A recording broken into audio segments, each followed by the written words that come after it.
Oke, hari ini saya pengen share sesuatu yang akhir-akhir ini ya penuh di kepala saya lah ya. Jadi ini saya sudah khotbahin terus beberapa waktu ini. Jadi mari kita buka Alkitab kita di 1 Petrus pasal 4.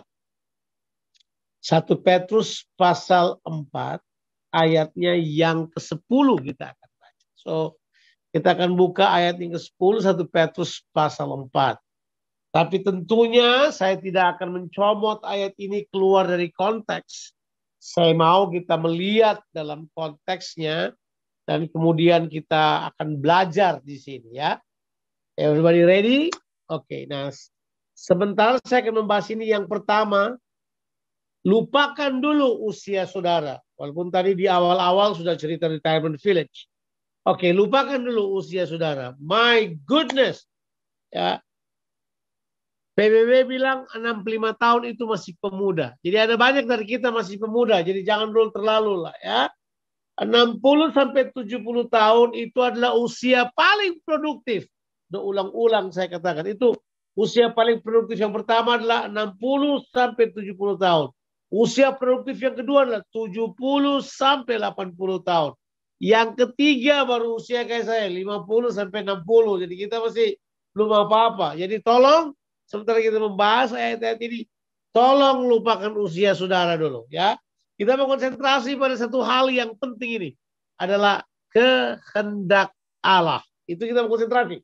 So, konsentrasi pada hal tersebut.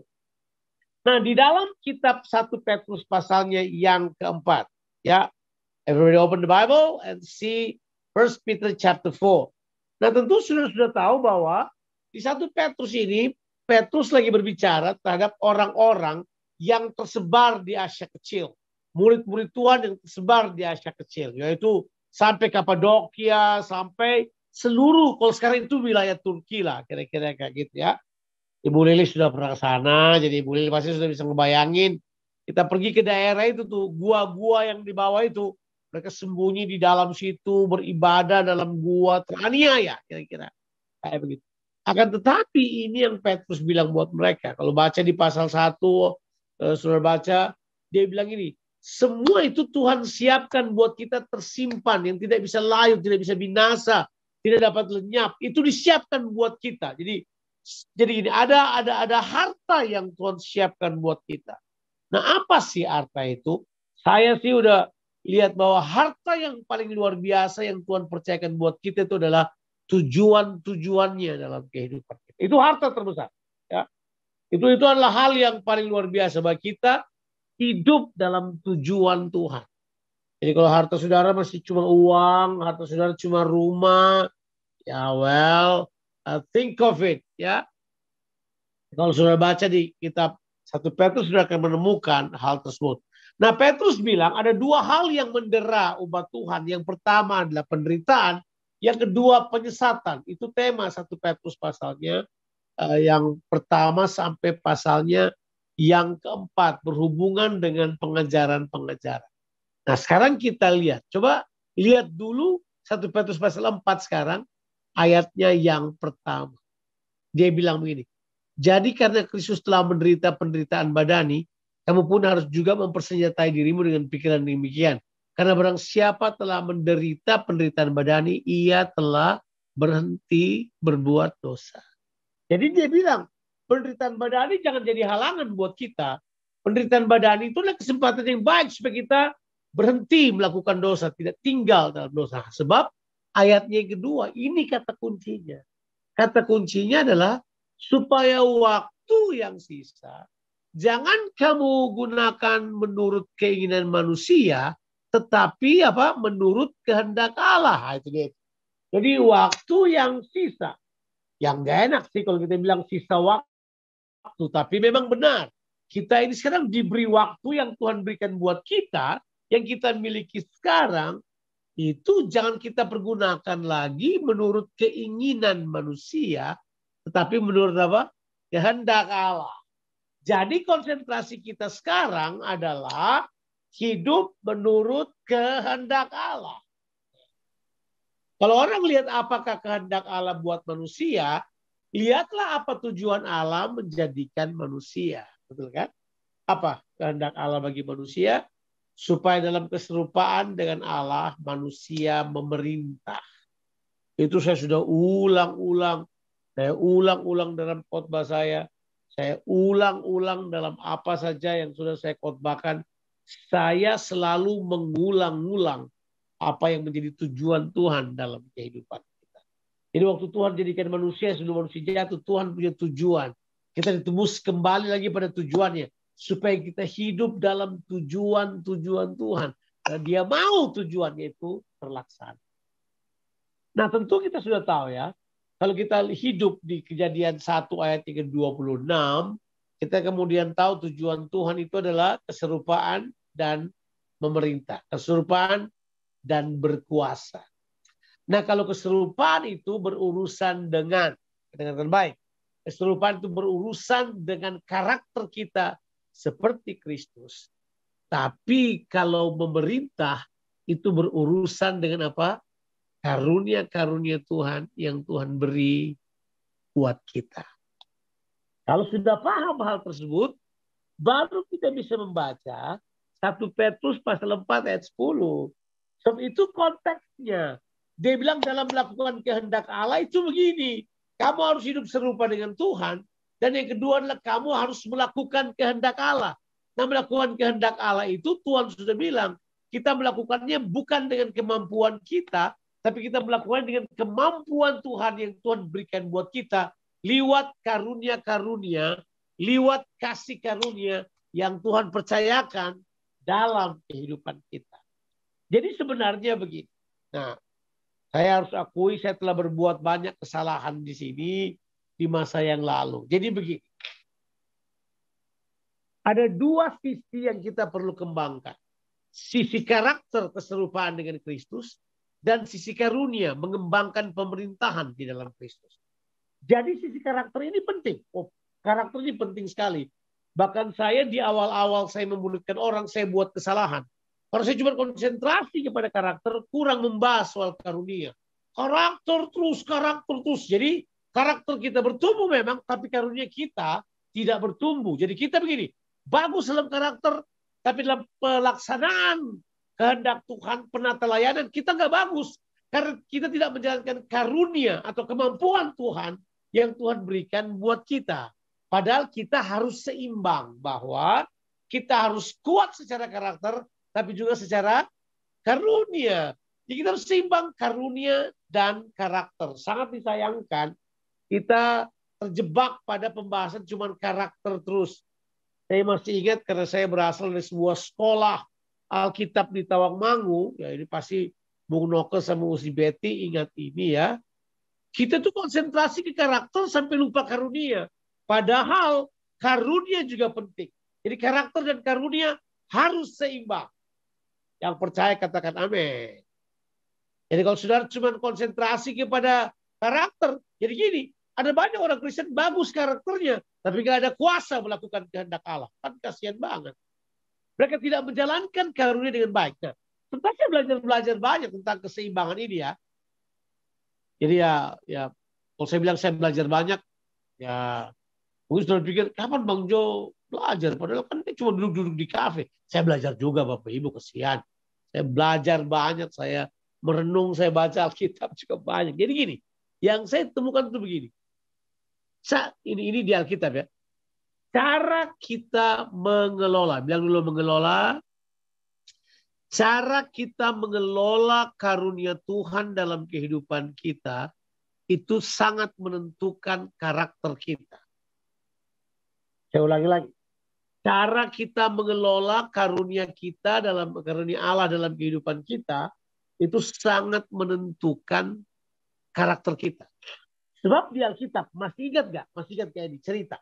Cerita tentang seorang tuan yang bepergian kemudian memberikan 5 talenta, 2 talenta, dan 1 talenta kepada hamba-hambanya. Betul nggak?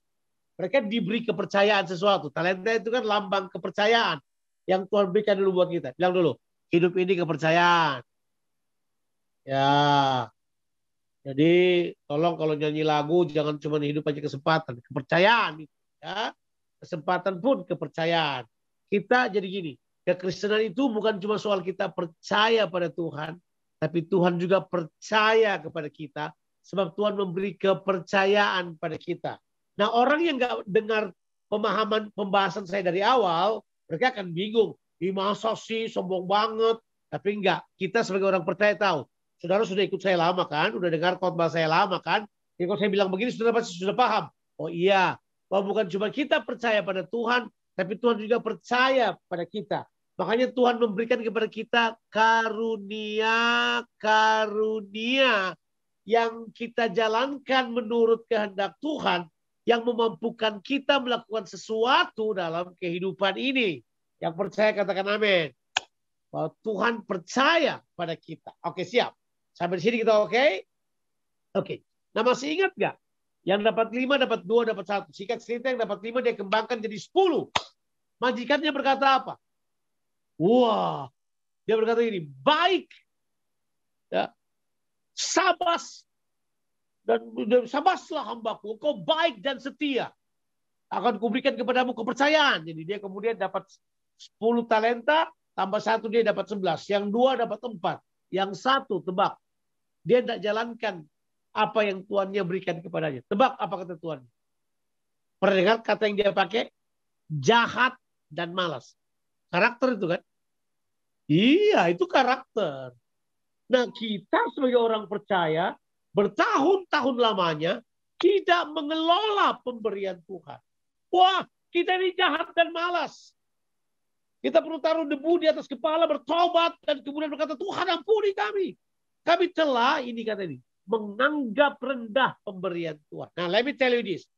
If you despise the gift, it means, okay, saya rubah kata-katanya. If you ignore the gift, meaning you despise the giver. Saya ulangi lagi. If you ignore the gift, meaning you despise the giver. Kita ini orang percaya tidak peduli karunia-Nya, artinya kita merendahkan pemberi karunia itu. Makanya ibu-ibu, bapak, ada bapak, ada 2 di sini. Pak Doka ada sama saya. Saudara-saudara, ini penting banget. Ibu-ibu, ini penting banget. Makanya jangan pikir usia dulu. Kita harus menggunakan waktu yang kita miliki untuk mengembangkan, mengelola karunia yang kita diberikan kepada kita. Kelola yuk, kelola yuk. Jangan pikir tua dulu, jangan dulu. Kelola setiap pemberian. Petrus bilang begini, ayatnya sekarang, setelah kita katakan itu, sudah saya katakan tadi. Nah, sekarang baru kita mau baca. Bayangkan intronya juga sudah setengah jam baru mau baca. Sekarang kita baca dulu 1 Petrus pasal 4 ayat 10. Yuk, kita baca yuk. 1 Petrus pasal 4 ayat 10. Dia bilang begini, ayat yang ke-10. Dia berkata begini, layanilah seorang akan yang lain sesuai dengan karunia yang telah diperoleh tiap-tiap orang sebagai pengurus yang baik dari kasih karunia Allah. Saya mau lihat wajah saudara dulu. Coba keluar dulu dari situ lah, biar saya lihat wajah-wajahnya. Ya, oke. Jadi kita dibilang ini. Layanilah seorang akan yang lain. Bilang dulu, layanilah seorang akan yang lain. Di garam kita sudah oke statement yang pertama ini. Di garam buat kita melayani itu adalah hak, kewajiban, sukacita, privilege dari semua jemaat garam. Kita semua harus melayani. Tidak peduli mau tua, muda, baru datang, udah lama nggak peduli. Kita semua harus terlibat dalam pelayanan. Kita mempercayai semua orang percaya adalah pelayan Tuhan. Ya kan? Kita sudah tahu itu, bayangkan. Itu sudah 14 tahun saya khotbahin. Kalau orang masih nggak ngerti lagi, saya nggak tahu saya pakai bahasa apa waktu mengajar. Yang jelas itu sudah sesuatu yang merupakan hal yang berurat akar buat kita. Jadi lain. Nah, tapi dia berkata ini, pelayanannya bukan menurut perkataan pemimpin, tapi harusnya sesuai. Sesuai dengan apa? Bilang dulu sesuai. Sesuai dengan apa? Sesuai dengan karunia itu. Kita harus melayani sesuai dengan karunia.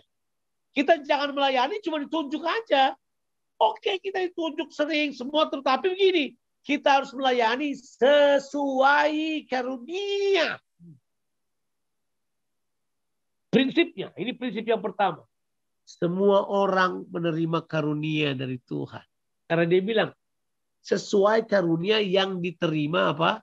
Tiap-tiap orang. Bilang dulu tiap-tiap. Kalau ada kata tiap-tiap berarti masing-masing dengan tiap-tiap. Semua orang dapat itu. Artinya, tidak ada dari kita yang boleh berkata ini. Saya tidak dapat karunia, Pak. Alkitab bilang semua orang, masing-masing, tiap-tiap kita menerima karunia. Semua kita menerima karunia. Tapi saya nggak ada. Kenapa nggak ada? Sebenarnya bukan karena nggak ada. Kita sama dengan yang terima 1 talenta. Apa yang kita buat? Kita tidak menggunakannya. Kita apa? Menanamnya dalam tanah. Kita tidak menjalankannya. Kita menyimpannya. Kita jahat dan kita malas. Itu masalah betul loh. Saya betul-betul dalam beberapa waktu terakhir lagi bertobat. Seriously, I repent. Dan betul-betul memukul dada. Ya, kalau saya bilang ini jangan marah ya. Saya menganggap diri saya kayak babi yang tidak layak dipercayakan mutiara. Benar kata Yesus. Tidak layak beri mutiara pada babi. Dia tidak tahu bikin apa tentang hal tersebut.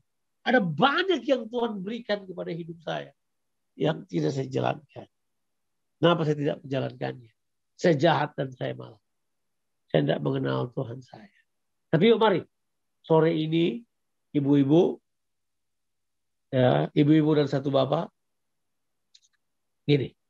Yuk kita mulai berpikir. Bagaimana kita menjalankan karunia kita. Sebab kata yang dipakai di situ. Ya. Coba kita lihat lagi. 1 Petrus pasalnya yang keempat tadi ayat 10. Itu kata betul-betul. Dia bilang buat kita begini. Ya. Dia bilang begini. Ya. Sesuai dengan karunia yang diperoleh tiap-tiap orang. Sebagai apa? Pengurus yang baik dari kasih karunia Allah. Dalam kata pengurus yang baik. Nah, kata pengurus ini adalah tema kerajaan. We are not the owner of everything. We are not the proprietor of anything. We are only steward. Kita bukan pemilik apa-apa. Kita cuma apa? Pelayan apa-apa. Kita hanyalah pengelola apa-apa. Kita harus menjadi pengurus yang baik. Makanya kita harus jadikan hidup kita sebagai seorang pengurus yang baik dari apa? Kasih karunia. Jadi kasih karunia itu ternyata dia berisi karunia-karunia yang sangat banyak. Jadi kasih karunia itu bukan cuma untuk menyelamatkan.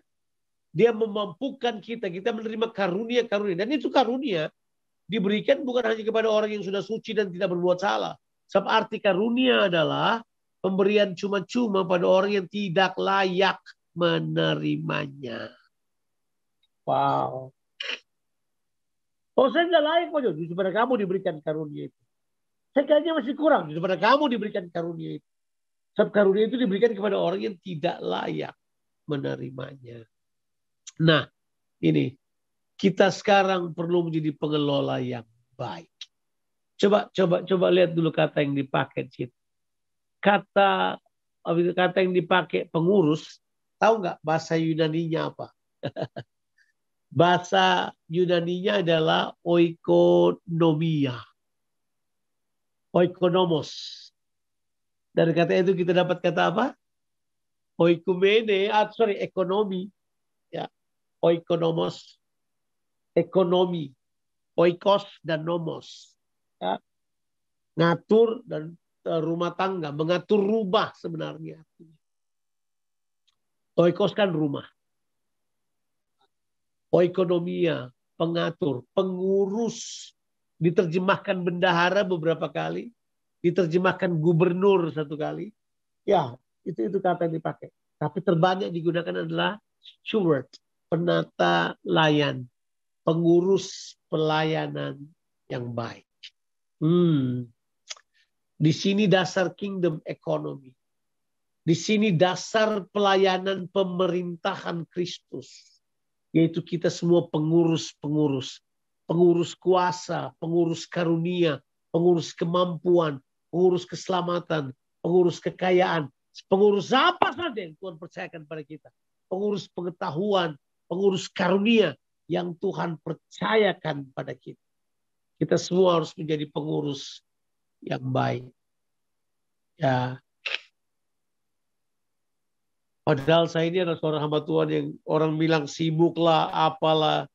Tapi saya sadar, wah, kita masih belum ngurus banyak hal. Kita nggak ngurus banyak hal. Ya, ya baru yang kelihatan kita sudah susah urus, apalagi yang nggak kelihatan. Waduh, di dalam saya ada banyak karunia yang nggak saya jalankan. Cuma karena saya malu, takut dibilang orang ini. Aduh, banyak hal yang kita sebenarnya telah menyalahi apa yang 1 Petrus 4 ayat 10 katakan buat kita. Jadi, saya mau mengusulkan satu hal. Ketahui karunia saudara. Ketahui. Please ketahui. Ya. Karena kita disuruh melayani sesuai karunia. Kita tidak suruh melayani cuma karena ada kebutuhan. Takutnya kalau kita konsentrasi pelayanan pada kebutuhan dan bukan sesuai karunia, bahaya. Nanti, saudara mau nggak? Kalau tiba-tiba ada yang berkata, ada yang mau operasi jantung, tapi yang operasi dia montir yang terkenal. Saudara mau nggak dioperasi sama montir? Enggak lah. Nggak mungkin ada yang mau dioperasi sama montir. Ya, ya, ya toh? Saudara berkata, yang mau cabut gigi, nanti orang dari bengkel motor cabut gigi lu. Lu mau nggak? Nggak ada yang mau. Tapi terbanyak dari kita sibuk melakukan pelayanan yang tidak didasarkan pada karunia. Yaitu seperti montir mobil mau operasi jantung. Gitu. Itu dia. Kita kebanyakan tidak melakukannya karena kita terbanyak tidak peduli. Ya, we do not respect the giver. We ignore the gift. Kita ignore. Kita kemudian tidak menjalankannya. Kalau begitu, langkah praktisnya apa? Saya juga nggak mau lama-lama bicara. Jadi kalau saya bicara lebih lama, saudara nanti lebih panik di sana kan. Kita segera selesaikan aja. Jadi gini, yuk temukan karunia ibu-ibu sekalian. Bagaimana caranya Bang Jo? Oke.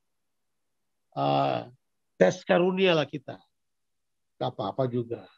Atau pakai catat. Tapi udah terlambat. Belum ada yang terlambat. Gak ada yang terlambat. Saya sudah pernah cerita kan pada kita sekalian. Toh. Ada seorang ayah dari seorang yang dipilih utusan misi dari Hong Kong dikirim ke Bangladesh. Ingat ceritanya? Dia dikasih umur sama dokternya cuma 1 minggu. Dia tinggal di Bangladesh 2 tahun. Sudah kembali lagi. Lama setelah itu. Sebenarnya baru meninggal aja belum lama. Tapi dia masih hidup lama sekali. Dia dikenal sebagai dokter dari Hong Kong. Padahal dia cuma bawa apa? Betadine saja oleh seorang. Tapi karena dia melakukan tugas, melakukan sesuatu, hidupnya berjalan terus. Anita kalau tidak tahu masih ingat nggak cerita itu? Itu cerita yang paling senang disampaikan oleh Ben Wong. Itu cerita saya datang ke sana ketemu mereka dan cerita. Tapi ini prinsipnya sebenarnya. Prinsipnya sangat sederhana. Prinsipnya adalah kita tahu karunia kita. Sehingga waktu kita melakukan karunia kita melakukannya dengan sukacita. Kita mempertajam karunia kita. Nah, ada banyak orang karena dia tidak pernah tahu karunianya, dia tidak pernah hargai karunianya. Terus tidak pernah dipakai karunia. Jadi karunianya itu masuk ICU, kayak hidup-hidup. Ya, sudah lama dia punya karunia tapi nggak jalan, nggak pernah dijalankan. Jadi yuk mari kita sekarang perhatikan dulu karunia kita. Saya masih ingat ya, kalau menurut ayat ini, kita disuruh hitung karunia kita dan kembangkan karunia kita. Tapi kita diajar cuma hitung berkatnya. Nah sekarang kita tukar. Jangan hitung berkat lagi sekarang. Hitung karuniamu sekarang. Ya serius nih. Kita hitung berkatnya terlalu banyak, kita lupa atur karunia kita ini. Padahal yang paling penting itu jalankan karunia. Tuhan sudah suruh saudara jalankan berkat. Hitung karuniamu, jalankan itu. Jalankan. Itu saudara lebih perlu bertanggung jawab pada karunia saudara daripada saudara bertanggung jawab pada berkat yang lain. Walaupun kita adalah pengelola dari seluruh berkat Tuhan. Tapi Karunia-Nya itu yang kita perlu tahu. Sebab itu penting buat kita. Saya lihat dari wajah, dari ibu-ibu punya wajah sih, ada banyak yang berkata, apa karunia saya ya? Apa karunia aku ini? Benarkah ini karunia aku? Wah, itu. Nah, makanya jalankan karunia-Nya, temukan karunia-Nya, dan kemudian kembangkan sebagai pengurus. Coba kan, kalau semua orang percaya menjalankan karunia-Nya, wah, luar biasa. Dan itu tidak dijalankan hanya di kebaktian, tapi dijalankan di komunitas. Pantas kita kekurangan waktu menjalankan karena kita punya pikir karunia itu dijalankan di kebaktian. Kebaktian cuma berapa lama? Harusnya dijalankan di rumah, di komunitas, setiap saat kita menjalankan. Makanya jangan sungkan-sungkan bernubuat untuk suamimu, bernubuat buat anak-anakmu kalau kamu punya karunia bernubuat. Jangan sungkan-sungkan untuk doakan orang sakit. Jangan cuma di gereja, di kapan aja doakan saja. Jangan sungkan-sungkan jalankan karunia yang Tuhan berikan buat kita dimanapun kita berada. Sebab karunia tidak boleh dibatasi oleh kebaktian. Karunia itu berlangsung dalam kehidupan. Amin? Oke. Oke, itu introduce dulu. Minggu depan saya pulang kita ngobrol lebih banyak lagi. Tapi jelasnya adalah kita perlu sekali mengetahui karunia kita. Ya, kita perlu jalankan karunia kita. Jangan lupa karunia itu perlu kita jalankan. Nah sekarang kita lihat kebenaran ini, kemudian kita cek dulu sebentar. Kitab 1 Korintus pasalnya yang ke-12. Saya mau selesai dengan ide ini aja. Pasti istriku khotbah-khotbah ini juga, saya nggak tahu dia khotbah kenapa, tapi dia kayaknya semangat juga khotbah tentang karunia ini, ya. Nah, memang kita mesti baca 1 Korintus 12 ayat 1 dulu. Nanti saya pilih-pilih aja supaya kita kemudian lihat ayat ini dan kita selesai di sini aja ya. Kita selesai di sini aja. Oke. Kita lihat dulu 1 Korintus pasal 12. Sebab saya mesti selesai di sini, terus saya mesti pindah ke bapak-bapak. Bapak-bapak juga jam ini 5.30 atau jam 6 mereka ada itu juga. Ada pertemuan bapak-bapak toh. Man of honor. Ya. Sekarang kita lihat 1 Korintus 12. Itu begini. Sekarang tentang karunia-karunia roh. Aku mau saudara-saudara kamu mengetahui apa? Kebenarannya. Nah itu. Jadi ada kebenaran tentang karunia-karunia roh yang Paulus mau kita semua mengetahuinya. Sebab begini. Kalau kita salah tidak mengetahui kebenaran tentang karunia roh, makanya banyak di gereja-gereja masa lalu, aliran Pentakosta, itu salah. Mereka kemudian lebih kultus individu dan seterusnya disebabkan karena apa? Karena tidak diajar kebenaran. Akhirnya pendeta-pendeta yang berkarunia, wah disembah seperti Tuhan, sudah kultus individu.